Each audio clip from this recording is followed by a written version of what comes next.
welcome back to today's video and welcome back to another episode of Fix It Friday. I feel like I'm taking on a very daunting task that eventually, if I did not talk about in a video, I probably would have received death threats. And that is the ever so ugly how to tackle those smile lines you get in foundations, otherwise known as the parentheses, the laugh lines. I was trying to do this whole thing where I'm like, you know what, I'm just gonna embrace them. Maybe it's just a sign that I live a happy life, but I don't see why that should have to show on my face, and I can understand why many of you guys would agree with me. So today I'm going to be talking about tips that I wouldn't necessarily say will completely altogether stop them, but I definitely have found some things that will minimize them a lot. And the first tip is using a primer. Now, I'm not just talking about any old face primer. You're going to want to do that anyway, but I've been finding it actually helpful to use an eyeshadow primer prior to me putting on any other product that's part of my skincare prep. One primer in particular that I've been using is the Urban Decay Primer Potion. And I mean, if you think about it, it really makes sense. If it works to decrease your shadow from creasing, then like, why would you not want to try that by applying it in the crease lines of your face and seeing how that works as well? And I've noticed that ever since I started using that, it helps a lot. Now, I do try to use my regular face primer in that area as well, but I just feel like this is that one extra added step that really does actually help a lot. Now, once you've done your skincare steps, I would recommend also applying primer all over the face anyway. Once you've done your skincare steps and you move on to foundation, one of my biggest, I guess, tips that I can also give is the type of foundation will just be everything, and that will determine everything for you. So for me, some of my foundations, I just noticed that they settle into lines a little bit more. I don't know why some people deal with smile lines and some people don't.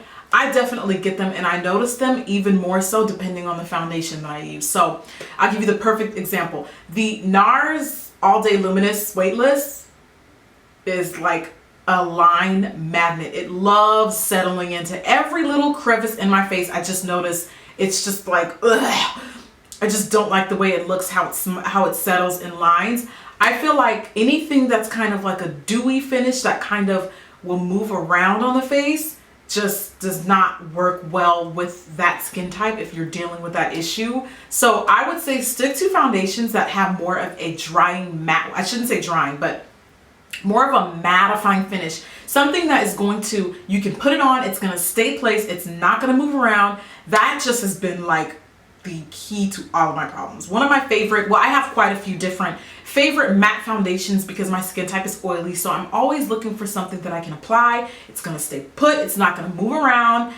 Dewy foundations, I just don't really mess with for the simple fact that they are dewy. They move around, they kind of sit on top of the skin. My skin already is self-lubricating well enough on its own, so I don't need anything that's just gonna get all up in my body chemistry and start, you know, throwing up gang signs and just start causing commotion. Like, I need you to stay put, you feel me? Like, you stay here, oil, and you stay there. And I just feel like my matte foundations, they just stay put, okay? They don't cause any commotion on my face. So that is my second tip. The third tip, once you apply your foundation, you have to set it with a translucent powder.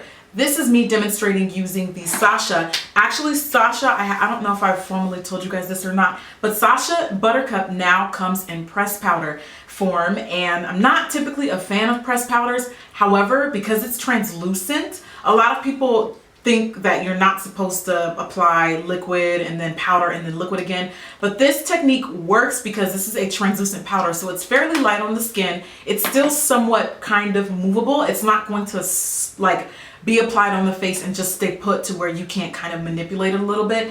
Remember, it's a translucent powder, so it's relatively sheer, and it's different than if you're using, it would be different if you were using like a powder foundation. Powder foundation is a little thicker. Translucent powder, you can definitely do your foundation, apply the powder with a sponge or a puff in that specific area. I think it's a lot better to do this with a puff as opposed to a brush. I just feel like you get a little bit more coverage with the puff. Dab that in and then go on and apply your concealer and all the other steps of the face like you normally would. But I feel like adding that one extra step has really decreased lines a lot. So between using a eyeshadow primer, using a mattifying foundation, at least in those areas, and then using your pressed powder has helped a lot. And the last tip that I want to talk about is just overall, I just noticed that if I just use less product in that area, then there's nothing there to crease. So where I would probably start applying matte foundation, maybe kind of on the center of the face, I would apply the least amount of product in those areas. I just try to keep that product, that part of the face, as clean and as bare as possible. I go over it very, very lightly with foundation, maybe 1 or 2 swipes, just for uniformity purposes. And other than that, I leave it alone. I find that less is absolutely more in this instance. And if there's no product there, then there is nothing there to get caked up and to gather. So mainly, the tips that I want you guys to take away from this video is what I'm using and how I'm using it. You don't necessarily have to use exactly what I'm using. There's tons of other eyeshadow primers that work well with decreasing. Just play around with the products that you have. And of course, I'm going to put links to everything that I mentioned today. That's pretty much today's tip. It's relatively fairly simple and minimalistic, and there's really not a huge scientific reasoning behind it. I just think that these are the things that I've been doing that have helped me a lot. I have tons of different videos where you can actually see, as I'm speaking throughout the video, it just starts to crease and crease and crease. We're losing her. She's gone. We lost her. So it's really annoying, but you know what? I feel like even now, like this is totally, it looks okay to me. It doesn't look too bad. I've seen my smile lines look way worse. So that's pretty much all I have for today's video. One more thing before I leave. If you guys have not already noticed, those of you guys that are my blog readers that have been holding on to Makeup Game on Point since my last blog post in like December, I have completely relaunched the blog and it is now going by JackieAina.com. So anytime I do a makeup tutorial, anytime I do a haul, swatch, anything like that, it's all going on the blog now, and you can see product lists and different things of that. So every video is pretty much going to have a blog post to go with it. JackieAina.com. Anything that you don't see on YouTube, you'll either see on all my other social medias or on my website. And then another really, really big, exciting thing that I want to share with you guys, for those of you that were wondering when my episode of The Doctors is going to be airing, I finally got word that it's going to be airing on Tuesday, I believe, which is May 7th. Let me just double check my calendar.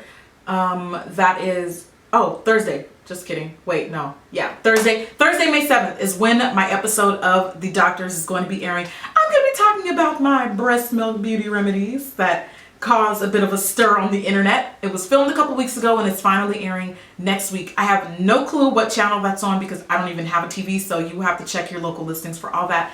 But the time is finally here, and I really hope that you guys tune in to show some support, and thank you guys so much just for bringing this channel to what it is now. I wouldn't have had that opportunity if it wasn't for you guys. So that is pretty much all I have for you guys today. Thank you again for watching, and please subscribe on your way out if you haven't already, if you want to see more beauty tips, and give this video a thumbs up if you found it helpful. Please let me know what you guys think and give me some feedbacks on how you like to fix smile lines, if they're a huge problem for you as well. I would love to hear your feedback, and I will see you at tomorrow's video. Bye.